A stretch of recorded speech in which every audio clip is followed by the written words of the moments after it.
कैसे भारतीय सेना ने पाकिस्तान में तबाही की नई कहानी गढ़ी है, इसको लेकर हर रोज नए खुलासे हो रहे हैं। अब ऑपरेशन सिंदूर पर यूरोपियन थिंक टैंक और बीएसएफ ने बड़ा खुलासा करते हुए दुनिया को यह समझाया है कि इस जंग में कैसे भारत पाकिस्तान पर भारी पड़ा है, कैसे भारत ने इस जंग में पाकिस्तान को मात दी है। बीएसएफ ने जहां ऑपरेशन सिंदूर का नया वीडियो जारी किया है और जिसमें यह बताया गया है कि पाकिस्तान अधिकृत कश्मीर में आतंकवादियों के 3 लॉन्च पैड बीएसएफ ने पल भर में आग के हवाले कर दिए। ये तस्वीरें साफ तौर पर बता रही हैं। तो वहीं पर अगर बात करें यूरोपीय think tank international centre for counter terrorism और रॉयल यूनाइटेड इंस्टीट्यूट की रिपोर्ट की, तो उसमें यह खुलासा करते हुए बताया गया है कि भारतीय वायुसेना की पाकिस्तान वायुसेना पर रणनीतिक श्रेष्ठता की बात कही गई है। यानी भारतीय वायुसेना पाकिस्तान की वायुसेना से ज्यादा बेहतर है, श्रेष्ठ है और कहीं ना कहीं इस जंग में भारी भी पड़ी है। थिंक टैंक की यह रिपोर्ट ऑपरेशन सिंदूर पर आधारित है, जिसमें इंडियन एयरफोर्स ने पाकिस्तान के 13 में से 11 प्रमुख हवाई अड्डों को सटीक हमले उस पर किए, तबाह किया, ये जानकारी दी गई है। इन हमलों में ब्रह्मोस और स्कैल्प जैसी उन्नत मिसाइलों का इस्तेमाल किया गया, जिसने भारत की आधुनिक युद्ध क्षमता को साबित किया है। यह भी जानकारी दी गई है कि जो आत्मनिर्भर भारत की बात लगातार प्रधानमंत्री करते हैं, इस जंग में स्वदेशी हथियारों और रक्षा प्रणालियों ने भारत की ताकत को बढ़ाया है। इस बात का जिक्र भी इस रिपोर्ट में किया गया है।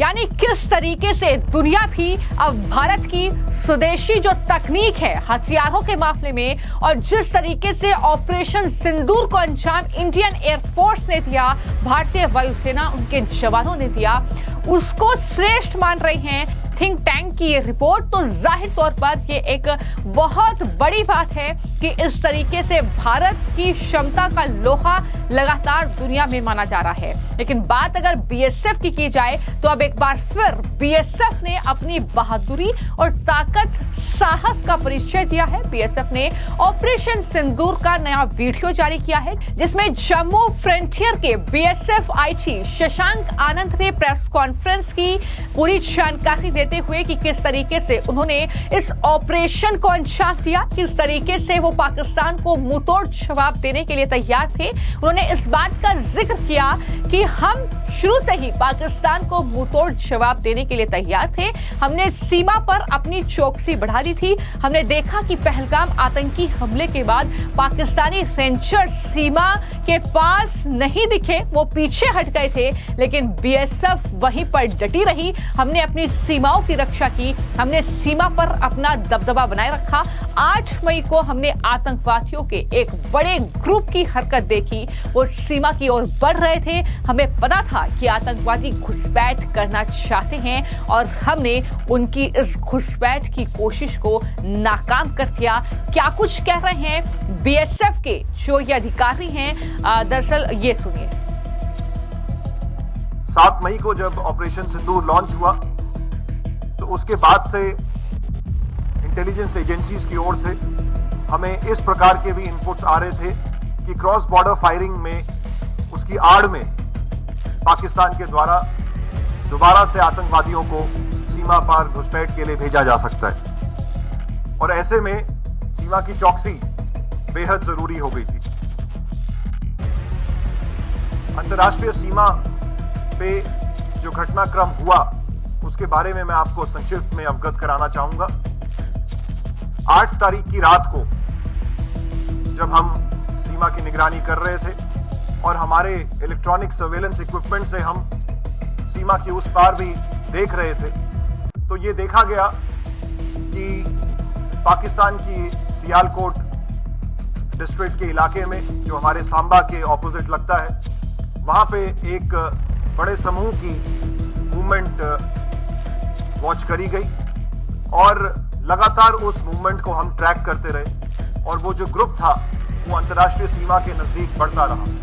रात का समय था, वहां का जो इलाका है वो अंड्यूलेटिंग ग्राउंड है, टूटा हुआ ग्राउंड है, उसका आड़ लेके ऐसा ये प्रतीत हो रहा था कि दुश्मन की ओर से घुसपैठ की कोशिश की जा सकती थी। बीएसएफ ने ये फैसला लिया कि जब तक ये समूह हमारी निगरानी में है, हम उनको अंतर्राष्ट्रीय सीमा को पार ना करने दें, और इसीलिए 8 तारीख की रात को बीएसएफ के द्वारा सांबा क्षेत्र में प्रीएम्प्टिव स्ट्राइक्स लॉन्च करी गई। प्रीएम्प्टिव स्ट्राइक्स को लॉन्च करते ही एक तरफ हमने दुश्मन को सरप्राइज कर दिया, लेकिन उसके कुछ समय बाद पाकिस्तानी पोस्ट से हमारी पोस्टों के ऊपर फायर शुरू हुआ, और उसकी तैयारी हमने पहले से कर रखी थी, और उसी का ये फलस्वरूप रहा कि हम उस क्रॉस बॉर्डर फायरिंग में हमने पाकिस्तान की कई पोस्टों को भारी नुकसान पहुंचाया, और हमारा खुद का कोई भी नुकसान नहीं हुआ। With regards to first is that BSF has carried out preemptive strikes. We have seen retaliatory strikes taking place, but this was preemptive strikes. And the Prime Minister has also said that Operation Sindoor is a new normal. So can we expect that on the international border, the BSF's new normal is the preemptive strikes? And the second question is that we have seen also that many of the forward posts are still occupied. There are inputs by the Pakistani army. So do you feel that they are also planning some kind of retaliation to what they have faced? Because on international border, Pakistan has been completely decimated. Okay, so thank you, Mr. Gursimran. Your first question about the fact that I'm sorry, I lost track of the first one. It was that the preemptive strikes. Preemptive strike, right? Thank you for reminding me. So you see, BSF is always known as the first line of defense, and it has been the policy of our country not to unnecessarily provoke someone or retaliate without any reason. सिर्फ इतना ही नहीं, इस press conference में BSF के IG Shashank आनंद ने इस बात का भी जिक्र किया कि हमने किस तरीके से मुस्तैदी दिखाई है, किस तरीके से हमारा कोई नुकसान जो है इस पूरी जंग में नहीं हुआ है। उन्होंने ये कहा कि हाँ, हमारे 3 जवान जरूर शहीद हुए हैं बॉर्डर पर इस तरीके से ड्रोन को नष्ट करते हुए पाकिस्तान के, लेकिन इसके अलावा अगर बात की जाए तो कोई नुकसान बीएसएफ का नहीं हुआ। उन्होंने इस बात का भी जिक्र किया कि दरअसल किस तरीके से पाकिस्तान वो देश है जो कि अपनी हरकत से बाज नहीं आएगा, वो फिर से घुसपैठ की कोशिश करेगा और फिर से हमें तैयार रहना होगा। यहाँ पर उन्होंने महिलाओं की भूमिका का भी जिक्र किया और कहा कि जब 8 मई से लेकर 10 मई तक ये पूरा जो कहीं ना कहीं जंग थी ये चली, तो महिलाओं ने भी बढ़ चढ़कर हिस्सा लिया, और बीएसएफ की महिलाएं भी जो है बॉर्डर पर और फ्रंट फुट पर डटी रही। इस बात का जिक्र करना भी शशांक आनंद जो कि बीएसएफ के आईजी हैं जम्मू फ्रंटियर के, वो नहीं भूले। उन्होंने महिलाओं की भी दिल खोलकर तारीफ की और ये भी दुश्मन देश को समझा दिया कि अभी ऑपरेशन सिंदूर थमा नहीं है, ऑपरेशन सिंदूर जारी है और हमारी इस तरीके की मुस्तैदी भी ये जारी रहेगी। दुश्मन को सबक सिखाने के लिए क्या कुछ उनकी तरफ से कहा गया, सुनिए। इस पूरे प्रकरण में साथियों, बीएसएफ की महिला शक्ति ने बढ़ चढ़ के हिस्सा लिया। हालांकि महिलाओं के पास ये ऑप्शन था कि वो अगर चाहती तो बॉर्डर आउटपोस्ट से रिलोकेट होके पीछे हेडक्वार्टर्स में आ सकती थी, लेकिन हमारी इन बहादुर महिलाओं ने इस बात को चुना कि वो आगे फॉरवर्ड ड्यूटी पोस्ट में रहकर, सीमा चौकियों में रहकर अपने पुरुष कार्मिकों के साथ कंधे से कंधा मिलाकर इस आपदा का सामना करेंगे। और उसी का ये परिणाम रहा कि हमारी कुछ बहादुर महिलाओं ने इस प्रकरण में पोस्ट को कमांड किया। असिस्टेंट कमांडेंट नेहा भंडारी हमारे बीच में यहाँ बैठी हुई हैं। इनके साथ साथ हमारी कुछ ऐसी भी महिला कर्मी हैं जो फॉरवर्ड पोस्ट में रही, मैं उनके नाम जरूर आपके सामने रखना चाहूंगा।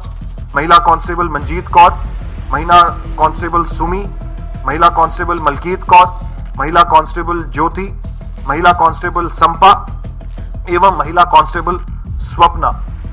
इन सभी महिलाओं ने आगे आईबी के बिल्कुल नजदीक रह के दुश्मन की पोस्टों के ऊपर फायर खोला है। इसके साथ साथ साथियों, जैसे मैं बता रहा था कि हमारे कुछ ऐसी पोस्ट भी हैं जो कि हमारी तारबंदी से आगे हैं, और वो आगे इसलिए हैं क्योंकि हम अपनी हर एक प्रत्येक इंच की रक्षा करना चाहते हैं। तो ऐसी पोस्ट को कमांड कर रहे थे सभी हमारे असिस्टेंट कमांडेंट कुलदीप, जो कि यहाँ प्रेजेंट है, और अभी कुछ क्षणों के बाद ये आपको बताएंगे कि किस प्रकार इन्होंने भी पोस्ट में आगे रहते हुए अपनी कंपनी को कमांड किया और दुश्मन के मंसूबों को विफल किया।